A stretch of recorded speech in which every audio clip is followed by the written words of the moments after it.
পতিতাবৃত্তিকে করে দিলেন উন্মুক্ত। তখন এই যে কিছুক্ষণ আগে আমাদের আরো অন্যান্য বক্তারা বলেছেন, স্বামী তখন এই ফৌজদারি মামলা এড়ানোর জন্য কিন্তু যাচ্ছে কোথায়? পতিতালয়ে। আমার অনেক ছাত্রীকে আমরা কিন্তু অনেক হোটেলে এই ধরনের সম্পর্কে দেখতে পাই, যেখানে পুলিশ তাদেরকে গ্রেফতার করছে। যখন পতিতার এই বৃত্তিটিকে আপনি একটি পেশা হিসেবে দিচ্ছেন, তখন তারা পার্ট টাইম টিউশনের মতো ওখানে গেলে সমাজ ব্যবস্থা যদি ভেঙে পড়ে, এর দায় ভাইকে আপনাদের নিতে হবে না? দেখেন, এই একই সাথে হচ্ছে যে গণমাধ্যমে বলা হলো যে কিছু কিছু শব্দ প্রয়োগ করা যাবে না, যেমন হচ্ছে নৈতিকতা, অশ্লীলতা, শালীনতাপূর্ণ পোশাক, ধর্মীয় অনুভূতি। আমি এই কথাগুলো কেন বলতে পারবো না? কারণ আমি অশালীন হয়ে চলবো? অবশ্যই শালীনতা আমার সামাজিক ভ্যালু, যে কোনো ধর্মের মধ্যে কোনো অশালীনতা নেই। সুতরাং এই শব্দগুলো যে তারা ব্যবহার করতে দিচ্ছে না, দেখেন সমাজটা কিভাবে করে যাচ্ছে। এবার সমাজের আরেকটু উপাদান হচ্ছে শিক্ষা। সেখানেও বলা হলো সম্মতিতে যৌন মিলন সংক্রান্ত পড়ালেখার বিষয়টাও থাকছে। তাহলে আর বাকিটা থাকলো কি? দেখেন, এবার যদি এখানে আরেকটা শব্দ জেন্ডার স্টেরিওটাইপ কোনো কথা বলা যাবে না, যেমন হচ্ছে ঘরে কাজ শুধু নারীরা করবে, কথাটা বলা যাবে না। এবং বলা যাবে না নারীরা ধূমপান করে না। আপনারা একটু চিন্তা করেন, ধূমপান তো কারোর জন্যই সুস্থ না, ভালো না, তাহলে কেন শুধুমাত্র নারীদের কথাটা এটা বলা যাবে না? এভাবে করে ব্যক্তি জীবন, আমার পরিবার জীবন, সমাজ জীবন কিন্তু তার এই কমিশনের মাধ্যমে, সুপারিশের মাধ্যমে এটি ধ্বংস হওয়ার পথে। এবার আমি চলে যাচ্ছি রাষ্ট্রীয় পর্যায়ে কি হচ্ছে। পার্বত্য চট্টগ্রাম কিন্তু আপনারা শুনে ফেলেছেন যে এটা দিয়ে কি হবে। এছাড়া আরো যেটি বলা হয়েছে যে আন্তর্জাতিক যত সনদ আছে, যে মানে আপনার সিডো এবং পিএতে যত সনদ হয়, এগুলোকে আমাদের পার্লামেন্টে পাস করে দিতে হবে। আমরা যদি স্বাধীন দেশ হই, কোনোভাবেই আন্তর্জাতিক কোনো সনদ মানতে আমরা বাধ্য নই। সেখানে প্রত্যেকটা দেশ তার রিজার্ভেশন রাখতেই পারে।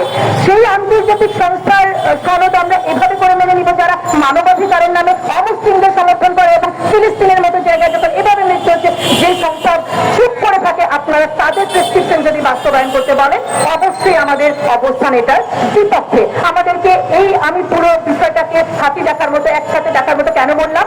কারণ হচ্ছে এটি একটি পাশ্চাত্য প্রেসক্রিপশন, মানে ইমপ্লিমেন্টেশনের একটি ছক। সেটি কিভাবে?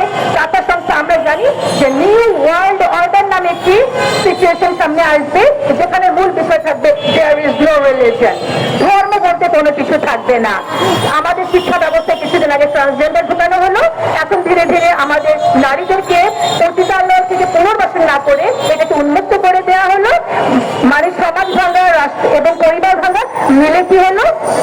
একেবারে রাষ্ট্রটাই একেবারে ধ্বংসের দিকে চলে গেল। এবং জুলাই আন্দোলনের যে ফল পাওয়ার জন্য আমরা এখানে আরো একবার দাঁড়িয়েছি, বারবার দাঁড়িয়েছি।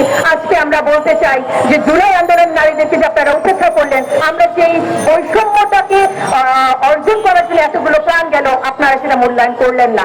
এই কমিশনের যতগুলো সুপারিশ আমাদের সামাজিক মূল্যবোধ, আমাদের ধর্মীয় মূল্যবোধ, আমাদের একটি সুস্থ সুন্দর জীবনযাপনের জন্য, নারীকে ক্ষমতায়নের নামে শুধু আপনারা প্রদর্শনের জন্য বলেই দিয়েছেন বিনোদনে একেবারে 50-50% তাদের প্রদর্শনী থাকতে হবে। আমরা 3% 6% করে কি লাভটা হলো? আমরা মমতা এবং শ্রমিক আয়সাদের মতো আরো কিছু সংখ্যক আমরা নেত্রী পাবো। বাট এটাই কি আসলে নারীর পলিটিক্যাল এম্পাওয়ারমেন্ট? আমাদের নারীদেরকে গুণগতভাবে, শিক্ষাগতভাবে, প্রযুক্তিগতভাবে উন্নয়নের দিকে নিয়ে যেতে হবে।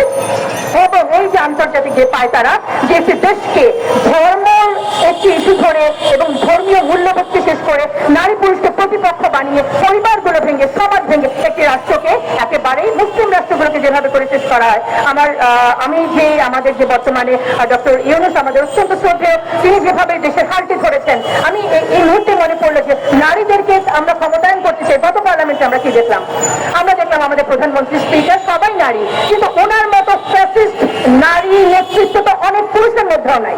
তার মানে কি আপনারা বলবেন যে শুধুমাত্র নেতৃত্বে ক্ষমতার সংখ্যা বাড়িয়ে দিলেই নারী ক্ষমতায় সম্ভব? সুতরাং আমরা আমাদের উপদেষ্টা এবং এই বর্তমান প্রশাসনের কাছে বিনীতভাবে অনুরোধ করব, কমিশনকে রিপোর্টগুলো সমালোচিত হয়েছে যে কারণ এটি একটি ইনক্লুসিভ কমিটি হয় নাই।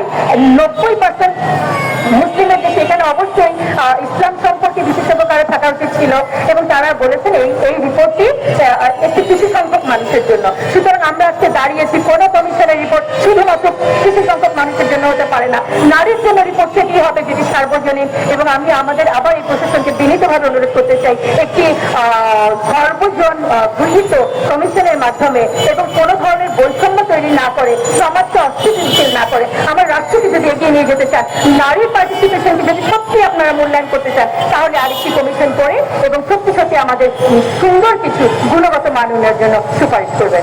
ধন্যবাদ সবাইকে।